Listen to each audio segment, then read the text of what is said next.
Hello guys, in this video I am going to show you how to add items to your favorites on the Lichi application.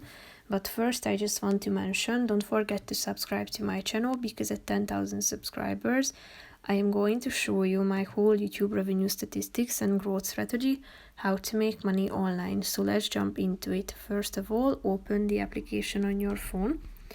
After that, tap on the search button down below in the left side corner of the screen. Enter the type of the product that you are looking for.